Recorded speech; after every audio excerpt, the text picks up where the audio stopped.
하나님께서 우리에게 주신 말씀 시편 139편 1절로 4절입니다. 여호와여, 주께서 나를 살펴보셨으므로 나를 아시나이다. 주께서 내가 알고 일어섬을 아시고 멀리서도 나의 생각을 밝히 아시오며 나의 모든 길과 내가 눕는 것을 살펴보셨으므로 나의 모든 행위를 익히 아시오니 여호와여, 내 혀의 말을 알지 못하는 것이 하나도 없으시나이다. 아멘.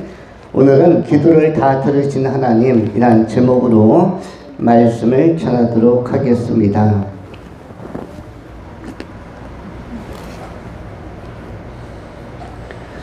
오늘 본문 말씀을 세 가지로 나누어서 정돈합니다. 먼저 생각하는 것은 첫 번째, 살펴보시는 하나님. 살펴보시는 하나님. 두 번째, 알아주시는 하나님. 알아주시는 하나님. 세 번째, 살려주시는 하나님.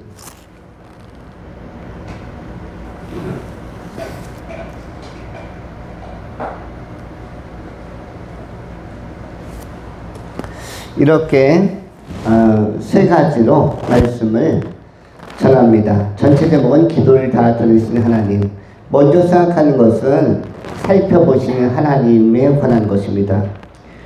이른바 살펴보다 라는 것은 149편 1절에 나오는데, 이것은 살펴보다를 다른 말로는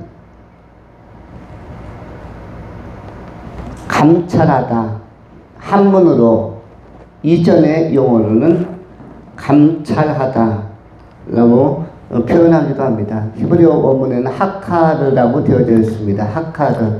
우리 하나님은 어떤 하나님? 하카르의 하나님이시고 동시에 살펴보시고 또 감찰하시는 하나님이다. 하카르의 하나님이다. 감찰이라는 것은 어떤 단체에서도 감사원에서 나왔다든지 감찰이 나왔다든지 하면 좀 긴장하게 되어집니다. 이 말은 뭐냐면 세세하고 상세하게 들여다본다는 것입니다. 왜? 감사원의 감사를 정부기관들이 또 어떤 단체들이 다 받아야 되는데 그것을 회피하려고 합니다. 감찰을 왜 회피하려고 하죠? 대한민국에서는 딱 한 가지 기관이 감찰을 거의 피하려고 해요. 감찰은 모든 기관이 다 정부의 요청은 다 받는데 한국에서는 감찰을 피하려고 하는 기관이 딱 하나 있죠. 어딘지 아시나요? 국정원도 거의 감찰의 대상이 되는 걸로 알고 있는데 그것보다 더 미묘하게 받아야 될 것 같은데 안 받는 데가 하나 있어요.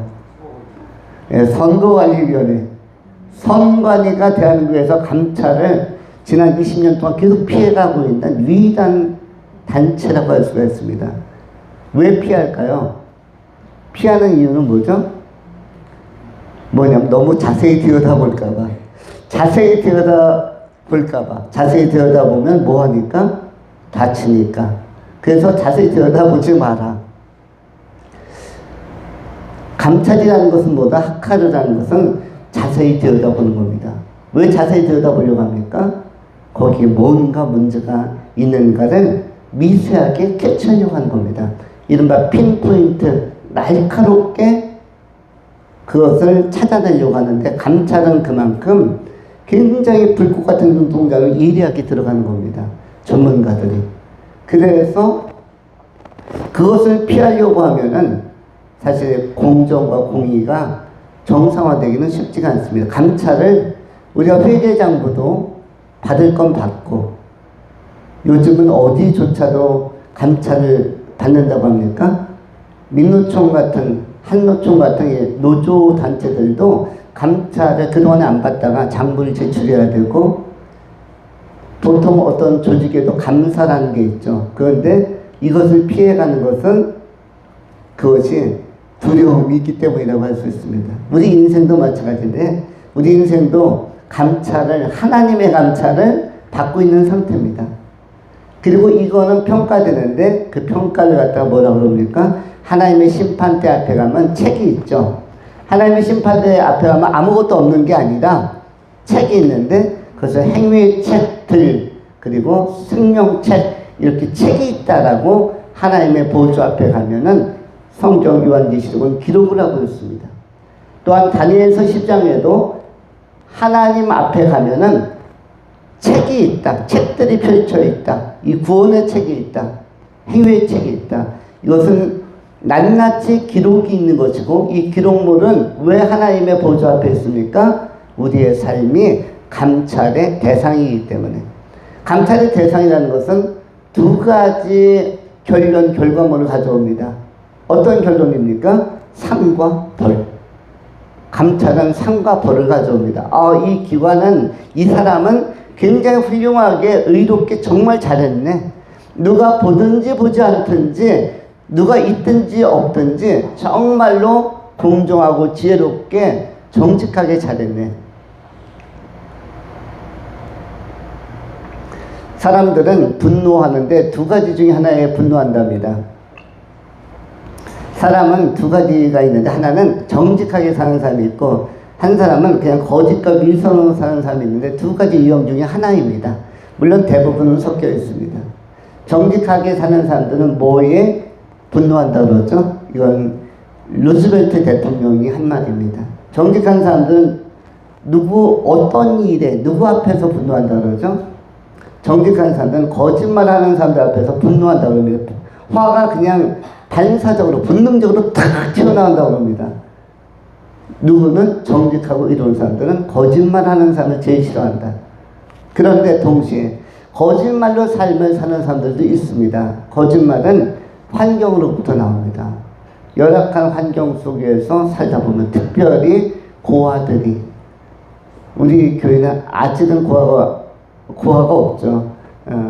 그런데 옛날에 청년들 가운데 저희가 이제 축구 선교 사역도 하고 여러 가지 해봤는데 고아로 성장한 학생들도 있었습니다. 근데 그 가운데는 거의 상당히 많은 것이 거의 매 시간마다 매 타임 거짓말이 나옵니다. 다 알고 있는데도 거짓말이 나옵니다. 아주 독특하게도 매 순간 30분 전, 1시간 전에 있는 것조차도 거짓말이 나옵니다. 한 고등학생이 저희 교회를 찾아왔습니다. 선수가 되고 싶다고. 그래서 보니까 굉장히 추운 계절인데 맨발로 왔어요. 그래서 제가 양말을 주었고 축구 스타킹도 이렇게 챙겨주었습니다. 그리고 그 다음 주가 되었는데 그 다음 주에도 또 맨발로 왔어요. 그래서 제가 축구 스타킹을 또 꺼내주었습니다. 그리고 오후 예배 이후에 3시간 후에는 축구장에 가서 운동을 하게 되었습니다. 근데 또 축구장에 축구화를 맨발로 신고 들어오는 거예요. 그래서 제가 물어봤어요. 너 축구화 스타킹을 신어야지 추운데 왜 맨발이냐 했더니 저는 양말이 없어요 라고 이야기를 하더라고요. 양말이 없어요. 내가 조금 전에 3시간 전에 너에게 양말을 두 번째로 또 주지 않았느냐. 스타킹을 새 걸로 줬는데 왜 양말이 없다고 하느냐. 그 가방에 거기 있네. 허옇게 보이더라고요. 빨리 꺼내서 신어라.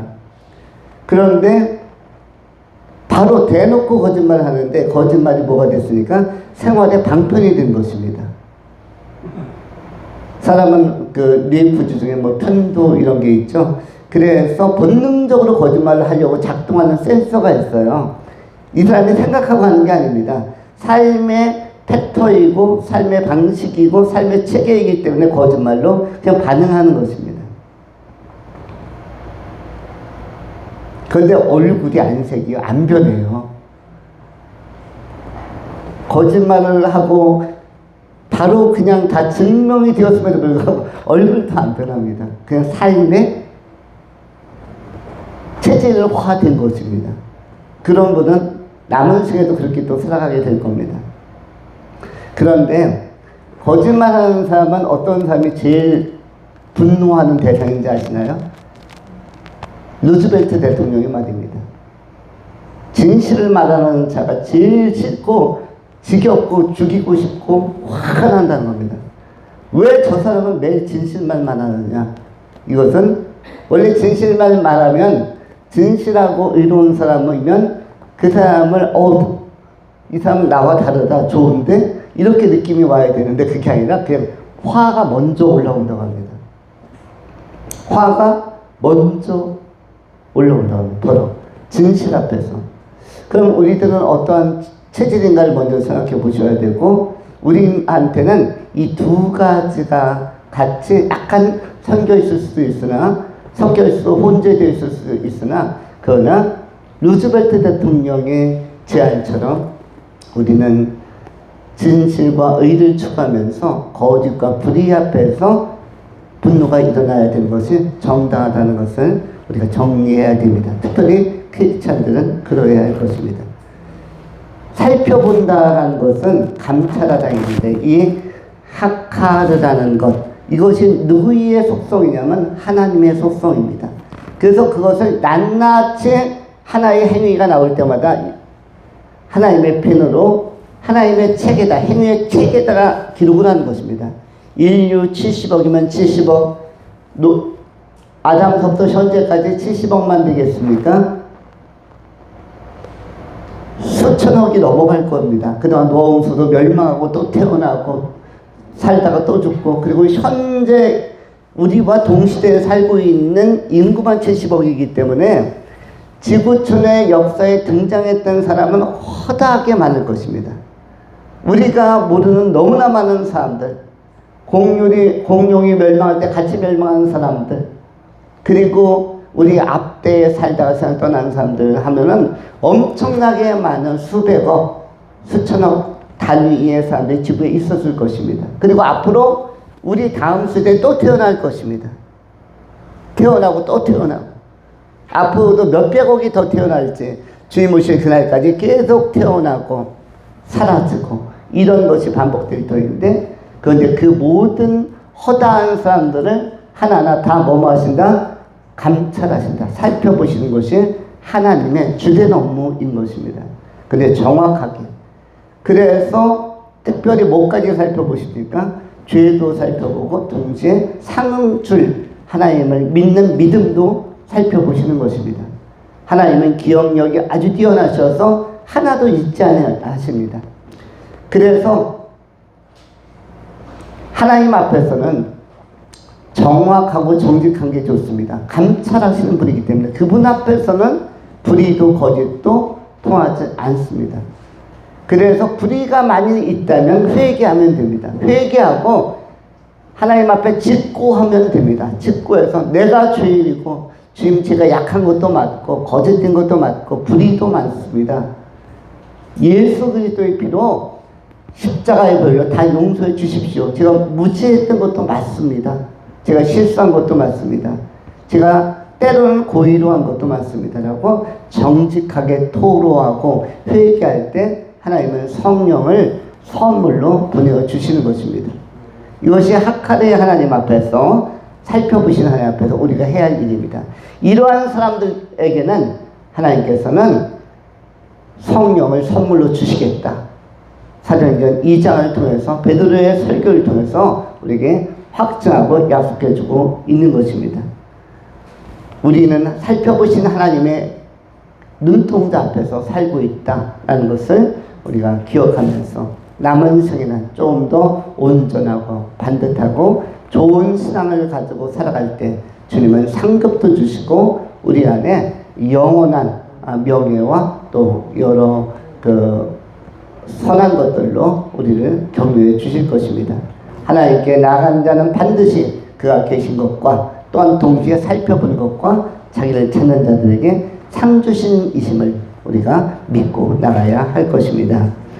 두 번째는 알아주시는 하나님. 오늘 본문 139편 1절로 4절에 제일 많이 나오는 단어, 모든 기절마다 1절에도 나오고 2절에도 나오고 3절에도 나오고 4절에도 나오는 단어가 어떤 단어입니까? 공통적으로 여호와여 주께서 나를 살펴보셨으므로 감찰하셨으므로 나를 그 다음에 뭐라고 나오죠? 아시나이다. 2절 주께서 내가 앉고 일어섬을 뭐뭐 하시고 아시고 멀리서도 나의 생각을 밝히 아시오며 3번 나왔죠? 3절 나의 모든 길과 내가 눕는 것을 살펴보셨으므로 감찰하셨으므로 나의 모든 행위를 익히 아시오니 4번 나왔죠? 4절 여호와여 내 혀의 말을 알지 못하시는 것이 하나도 없으시니이다. 이 말은 무엇입니까? 알지 못하는 게 전혀 없다는 것은 다 안다는 거죠. 그래서 의유적 표현이지만 5번이나 아신다라는 표현이 나옵니다. 아신다는 2가지로 활용이 됩니다. 본문에 나오는 아신다는 2가지입니다. 히브리어로는 빈이라는 단어를 씁니다. 여러분 영화 배우 중에도 빈이라는 사람이 있는 것 같아요. 프랑스의 유명한 코믹 영화 배우, 영화로도 나왔죠. 빈. 그 빈이 무슨 뜻이냐면 히브리어로는 안다라는 뜻입니다. 잘한다. 잘한다. 어떻게 안다? 분석적으로 안다. 분석적으로 안다. 또는 이해하다. 이해하면서 안다. 또는 숙고하면서 안다. 그냥 직관적으로 아는 게 아니라 딱 보면서 안다기보다는 분석하고 숙고 깊게 생각하고 그리고 깨달으면서 아는 것. 이게 빈인데 우리에 대해서 딱 보면서 굉장히 세심한 분석에 들어가는 것입니다. 우리의 이름을 딱 대면 정확한 분석에 들어갑니다. 하나님의 전지전능하심으로. 또 한 가지가 있죠.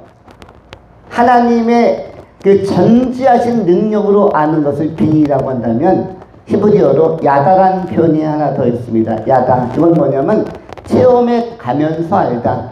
요 야다는 하나님 쪽에서 안다기보다 우리가 하나님을 안다 내지는 체험의 과정 속에서 아는 것을 야다라고 합니다. 경험의 과정을 통해서. 특별히 우리 인간에게 있어서 야다적인 알면 굉장히 중요한데 하나님을 믿음을 통해서 기도하면서 체험적으로 응답도 받으면서 또 인내도 하고 기다리면서 하나님의 섭리와 경륜과 인도 방식을 알아가는 것, 이것을 야다라고 한다면 하나님의 그 뛰어난 능력으로, 탁월한 능력으로 우리를 오차 없이 조금도 오해 없이 분석적으로 예리하게 알고 계시는 것을 빈이라고 하는 것입니다. 우리와 하나님 사이의 알은 빈과 야다의 관계로 되어져 있고 빈과 야다의 상관관계 속에서 하나님과 우리 안에 소통과 교제가 이루어지는 것입니다. 그런데 하나님은 우리를 인간을 얼마나 알고 계실까요? 오늘 본문에는 뭐 앉고 일어서는 거, 눕고 자는 거 모든 생각까지도 다 살피시고 안다고 하셨습니다. 우리는 하나님의 지성을 그냥 신적 지성으로 생각하면 안 됩니다. 여러분, 신과 하나님은 다른 것입니다. 하나님은 신적 특성, 신의 범주에 들어갈 수는 있지만 하나님은 신이 아니시라. 하나님은 신이라기보다는 뭐라고 표현하면 좋습니까?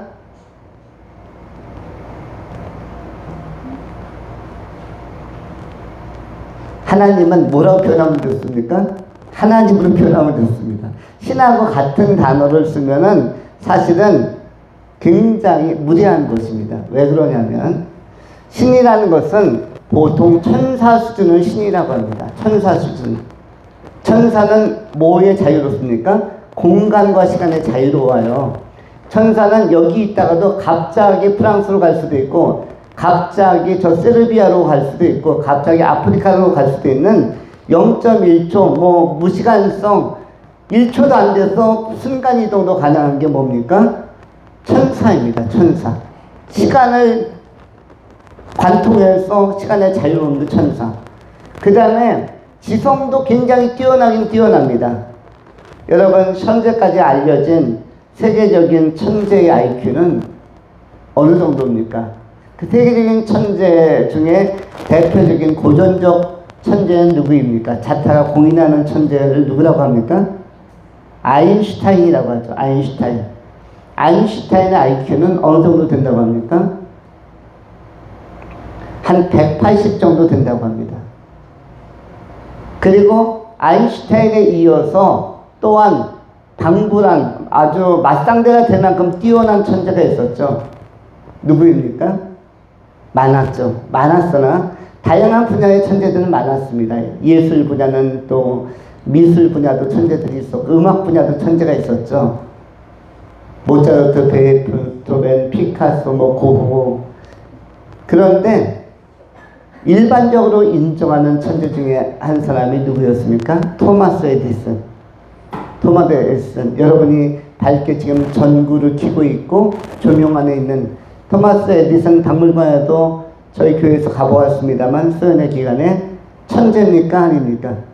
천재예요? 아니면 범죄, 보통 사람입니까? 아니면 보통이야 둔재입니까? 둔재, 범죄, 천재. 천재라고 봐야죠. 그래서 평생 동안 발명한 게 뭐 수백 가지가 넘는 엄청난 분입니다. 천재라고 우리는 인정할 수 있는 사람입니다. 한국에도 뭐 IQ 200이다 뭐 이런 이야기를 하지만은 그것은 진정한 천재는 아닐 것입니다. IQ 200이 넘는다는 것은 제가 보기에는 한 160에서 170 사이 그 정도 보통 사람보다는 뛰어난 눈에 띄는 나이가 어린데 수학 문제 같은 거 잘 풀고 그러면 중등수학, 고등수학 풀면 우리나라는 무조건 천재라고 합니다. 그래서 IQ 200이 넘는다라고 해요. 그런데 그거는 한 분야에 머리가 발달된 것입니다. 여러분이 잘 아시는 것처럼 경증 장애자들도 기억력과 계산력이 엄청나게 좋은 사람들이 있어요. 분명히 전체적 사고는 떨어지는데 한두 분야는 막 천재성이 막 드러납니다. 그런데 그런 사람이 한두 분야는 잘한다고 수학만 잘한다고 해가지고 천재라고 하면은 굉장히 다른 평가는 아닐 것입니다. 축구의 천재는 뭐 손흥민 같은 사람도 있고 야구의 천재는 또 뭐 박찬호니 뭐 요즘에는 일본에 굉장히 잘 치는 선수가 또 있죠. 그 멋진 선수가 메이저리그에서 활동하고 있는데 천재들이 다양한 분야에 여러 가지로 나타나는 것입니다. 씨름의 천재는 이만기 이렇게 나오는 것이 되겠죠. 바둑의 천재는 이세돌이나 요즘은 이세돌보다 더 잘하는 선수들도 활동하고 있습니다. 다양한 것이죠. 그러나 그러한 뛰어난 사람들은 뭐다? 전부 다 우수한 사람들인데 이 우수함과 신의 그 레벨은 비교가 되지 않습니다. 천사들의 수준은 100배, 1000배, 만배, 10만배 이상으로 차이가 확 벌어집니다. 그래서 천사들조차도 지성과 이 능력이 뛰어납니다. 심지어는 무엇도 뛰어납니까? 천사가 타락해서 된 게 뭡니까? 천사가 굉장히 숫자가 많은데 그 중에 3분의 1이 타락해서 땅에 떨어진 것들을 귀신이라고 합니다. 근데 귀신들도 뭐를 어떻게 맞춘다고 합니까? 귀신같이 맞춘다. 귀신같이 맞춘다는 것은 귀신에게도 뭔가 예지력이나 능력이 있다는 거예요. 아는 힘이 있다는 것입니다. 일반인들이 짚기 어려운 것을 상당히 접근해서 맞춥니다. 그런데 귀신의 특성이 있어요. 귀신은 거짓말을 섞어가면서 이야기하기 때문에 일부만 맞습니다. 그래서 그 점성술가나 이러한 그 무속인이나 이 사람들은 다 맞춥니까? 일부를 맞춥니까? 일부를 맞춰서 일부는 맞추지만은 나머지는 틀릴 수가 있어요. 왜냐면 여기는 거짓이 같이 들어갑니다. 왜냐면 귀신은 타락한 영이기 때문에 정직하게 이야기하지 않습니다. 정직하게. 그래서 페이크가 많은 것이에요. 그래서 성도들은 하나님의 뜻을 어떻게 풀어가는 게 좋냐면 하나님께 기도하면서 직접 풀어가는 게 제일 좋은 것입니다. 그러할 때 하나님이 성부, 성자, 성령님이 성도들과 함께 하시고 기도하는 사람들과 함께 하시고 그리고 기도하면 하나님이 여러분 가운데 오시면 임마누엘 예수님께서 오시면 성령께서 오시면 당연히 누구도 온다? 그를 수종한 천사들도 오는 것이죠. 그래서 그 뛰어난 천사들조차도 여러분을 응원하는 응원단이라고 생각하시면 좋습니다. 여러분은 인생이란 필드 위에서 뛰는 선수들입니다. 하나님이 보시기에는 좀 더 그렇지 않은 경주자입니다. 고린도서를 통해서도 바울은 우리는 경주하는 자와 같다. 방향을 가지고 경주하는 자와 같아서 향방 없이 뛰는 자가 아니라 천국이라는 목표, 분명한 그 타켓을 바라보면서 뛰는 경주자라고 이야기했습니다. 규칙 안에서. 그 규칙은 무엇입니까? 믿음 가지고 그리고 기도하면서 달려가는 것, 풀어가는 것. 문제를 기도하면서 푸는 사람이 가장 뛰어난 사람입니다. 문제가 우연히 풀려지기를 바라는 사람도 있죠. 그것도 다행일 수는 있습니다. 유행일 수도 있습니다. 그러나 문제는 기도하면서 푸는 것이 현재도 좋고 미래에도 좋고 나에게도 좋고 하나님께도 좋고 주변에도 좋고 계속 좋은 것입니다. 문제는 우연히 푸는 것이 아니라 상황에서 풀려진 것보다 기도하면서 풀려지는 것이 좋은 것입니다. 개인의 문제, 가정의 문제, 민족의 문제, 역사의 문제, 이것도 기도하면서 푸는 것이 가장 두고두고 열매가 좋고 그리고 두고두고 보람이 있고 하나님께서도 그 과정 중에서 영광을 받으시는 것입니다. 우리 하나님은 어떤 하나님이시다? 알아주시는 하나님, 비인의 하나님이자 야다의 하나님이신데 우리의 모든 것들을 알고 계시고 알아주시길 원하십니다. 우리 하나님께서 우리에 대해서 알고자 하는 것이 두 가지겠죠. 하나는 우리의 고민의 문제, 두 번째는 우리의 소망의 문제, 희망사항의 문제. 이 우리의 고민이 있다면 개인의 고민이든 그것이 미래적 고민이든 진로의 고민이든 건강의 고민이든 어떤 만남의 고민이든 비전의 고민이든 고민이 있다면 뭐 하는 게 좋고 기도하는 게 좋고 하나님이 거기에 관심이 있으시니까 또 희망이나 소망이 있으면 역시 기도하는 것이 좋고 죄가 있어도 허물이 있어도 기도하는 것이 좋은 것입니다. 기도하시면서 알아주신 하나님을 비인의 하나님을 야다적인 마음속에서 경험하고 체험하면서 확신 있는 신앙을 살아내시는 복 있는 성도들이 되실 수 있기를 축원합니다. 세 번째로 우리 하나님은 살려주시는 하나님. 시편 139편 오늘 본문 4절에 여호와여 내 혀의 말을 알지 못하시는 것이 하나도 없으시나이다. 내 혀의 말을 알아듣지 못하는 것이 하나도 없다. 내 혀의 말이 무엇입니까? 또한 2절에서는 주께서는 내가 앉고 일어섬을 아시고 멀리서도 나의 생각을 밝게 하신다라고 하셨습니다. 우리의 하나님은 우리를 도우십니다. 여러분, 우리 사람들도 도울 때 직접 돕는 방식과 간접으로 돕는 방식이 있습니다. 돕는 것은 두 가지 패턴, 두 가지 양식으로 돕습니다. 직접 돕기도 하고 간접으로 돕기도 합니다. 우리 가족 안에서도 마찬가지입니다. 우리 사랑하는 자녀를 어떻게 도울 것인가 직접 도와주기도 하고 간접으로 도와주기도 합니다. 간접으로 도와주는 것은 무엇입니까? 그냥 응원해 주는 것입니다. 우리 교회의 고3 하진이가 최근에 논술 시험을 쭉 보아왔습니다. 엄마가 계속 동행하는 것을 알고 있고 하나도 동행하는 걸로 알고 있습니다. 그러면 직접 돕는 것은 뭘 도와줍니까? 하진이가 먹거리는 엄마가 직접 도와주죠.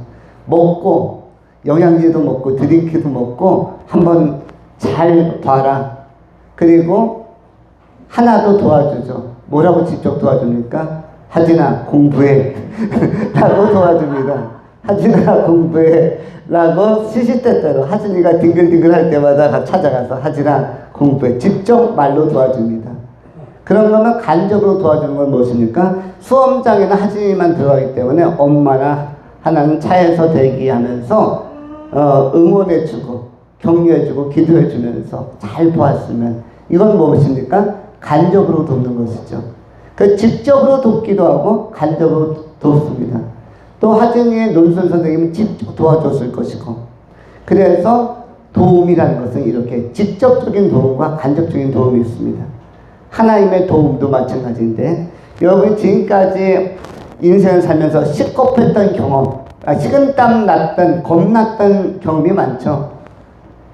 우리 장로님이나 뭐 김웅철 집사님이나 또 우리 구혜영 집사님 아버님이나 다 6.25를 통과한 세대이고 어떤 분들은 일제세대를 살았던 분들입니다.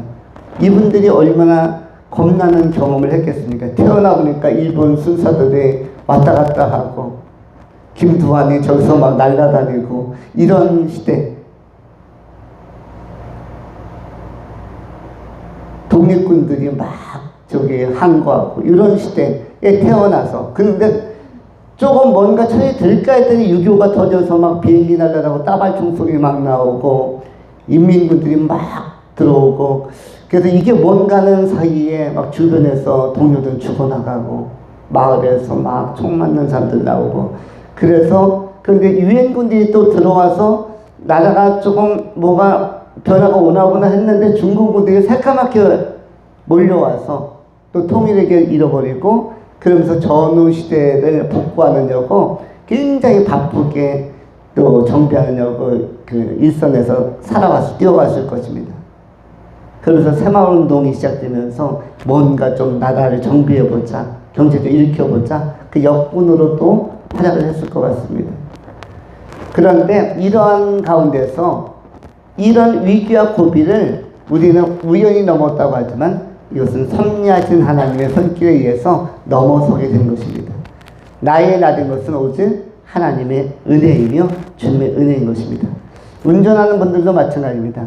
운전하는 분들은 대부분 사고의 위험이 다 있어서 사고가 났거나 사고의 위험을 다 당합니다. 티나지 않는 사고도 있죠. 어떤 사고가 티가 안 납니까? 긁은 것.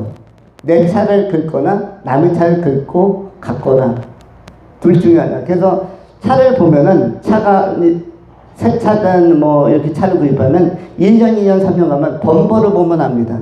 범퍼에 티끌 하나 없으면, 상처 하나 없으면 이 사람은 진짜 매끈하게 운전 잘한 건데, 범퍼에 기스자국이 있으면 이것은 큰 사고가 아닐지라도 뭔가 부딪히거나 긁었던 그 부딪힌 대상이 어떤 벽돌이나 전봇대나 이런 것이 나무나 이런 것이 아니고 사람이었다면 이건 큰 사고입니다. 그렇게 긁었어도 사람의 무릎을 그렇게 긁었으면 큰 사고로 이거는 번지는 거죠. 그런데 그럴 때마다 어떻습니까? 식은땀이 나고, 또 운전하다 보면 졸음운전할 때가 있습니다.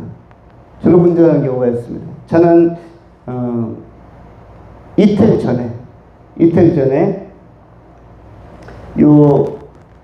유양리 주유소 앞에서 마을버스와 제네시스 승용차가 충돌해서 두 대가 부서지는 것을 직접 보았습니다. 왜냐면 어떻게 보았냐면, 저는 유턴하려고 주유를 해야 돼서 주유소 앞쪽이라서 유턴하려고 유턴 깜빡이를 켜고 대기하고 있는데, 저기에서 마을버스 한 대가 쭉 달려오기 시작했어요. 25번인가 몇 번인지 마을버스가 달려오기 시작했고, 또 그 뒤에 제네시스가 한 대가 또 왔습니다. 마을버스랑 제네시스가 거의 비슷한 그 거리에서 달려오면 어떤 게 더 빠릅니까? 제네시스가 빠르죠. 그래서 제네시스가 조금 빨랐어요. 빨랐는데 제네시스가 갑자기 양주시청 방향으로 가려던 생각서부터 주유소가 보이니까 주유를 해야겠다는 생각이 순간적으로 든 것 같아요. 그래서 내가 저 버스보다는 빠르겠지라는 순간적 판단과 착오 속에서 바짝 저 마을버스 라인 쪽으로 붙었습니다. 그래서 아주 빠르게 새길 그 주유소 들어가는 길로 들어가려고 제네시스가 우측으로 꺾었어요. 핸들을.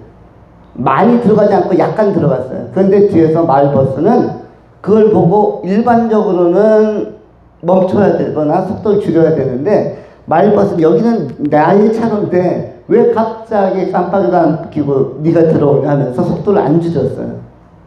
그리고 제네시스는 꺾어야 되니까 속도를 줄였고, 마을버스는 뒤에서 왔는데 한 3m 정도 뒤에서 왔는데 정상 속도로 들어왔어요.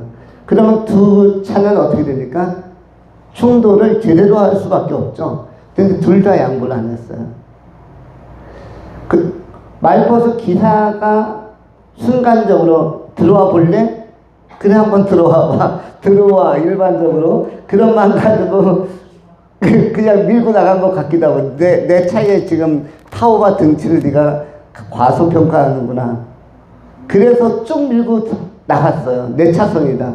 그런데 제네시스는 내가 너보다는 속도가 빠르다. 나는 제네시스야. 속도에서 네가 나를 감히?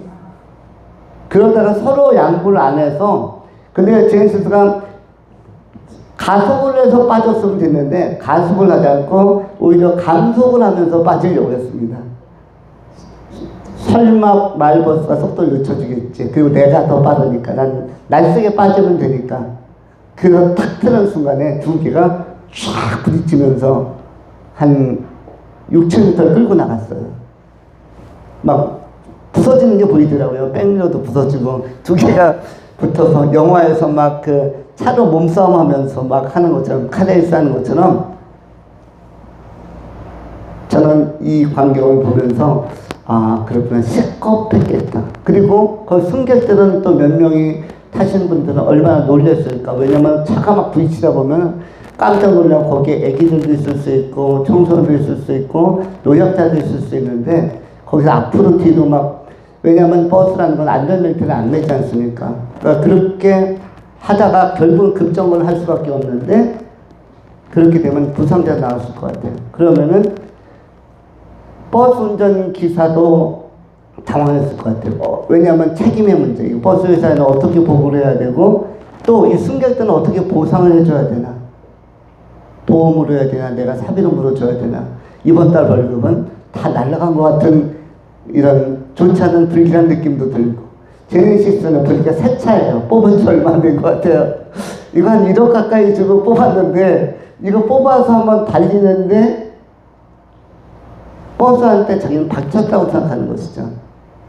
그런데 두 사람이 내려가지고 신경전을 엄청 오래 펼친 걸로 알고 있습니다. 왜냐면 저는 이제 뉴턴에서 주유하고 의정부 쪽을 갔다가 왔는데 1시간 후에 왔는데도 두 대가 그대로 서 있었어요. 그 말은 서로 책임의 소재를 놓고 아주 옥신각신 신경전을 많이 펼친 것 같아요. 왜냐하면 손해가 막심하니까.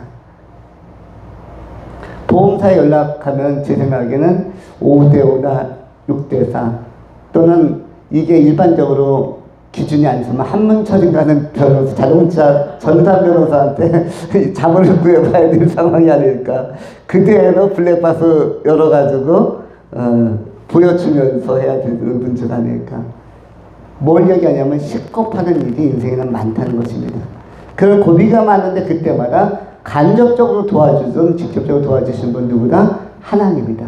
하나님은 사람을 통해서 도와주기도 하고 상황을 통해서 도와주기도 하고 여건을 통해서 도와주기도 하고 없었던 여건도 만들어주시기도 하고 없었던 사람도 보내주시기도 하고 여러 가지 하나님은 이끌어주시는데 하나님은 우리를 어떻게 하시는 분이시다? 도와주시고 살려주시는 하나님입니다. 결정적으로 우리처럼 특별한 공로가 없음에도 불구하고 인생에서 특별히 보호받고 사랑받고 구원받을 공로가 없고 근거가 빈약함에도 불구하고 우리 하나님은 우리를 살려주시고 우리에게 죄사함도 주시고 천국으로 인도하시고 우리의 믿음이 연약했음에도 불구하고 그 믿음을 귀히 보이시고 하나님께서는 우리를 영원한 나라 천국으로 인도하시고 그리고 선물도 주시고 선물은 뭐죠? 처소, 집도 주시고 영원한 칭찬과 명성도 주시는 하나님이십니다. 금멸유관도 주시고 우리를 칭찬해 주시는 이 하나님은 우리를 살려주시는 하나님. 지금도 우리를 먹이시고 이끌어 가시며 영원토록 우리를 살려주시고 우리와 더불어 살아가실 좋으신 하나님이십니다. 이 하나님의 은혜를 기억하면서 우리가 기도하면서 살아간다면 우리는 더 긍정적인 점을 많이 알 것이고 합력하여 선을 이루는 삶을 경험하게 될 것입니다.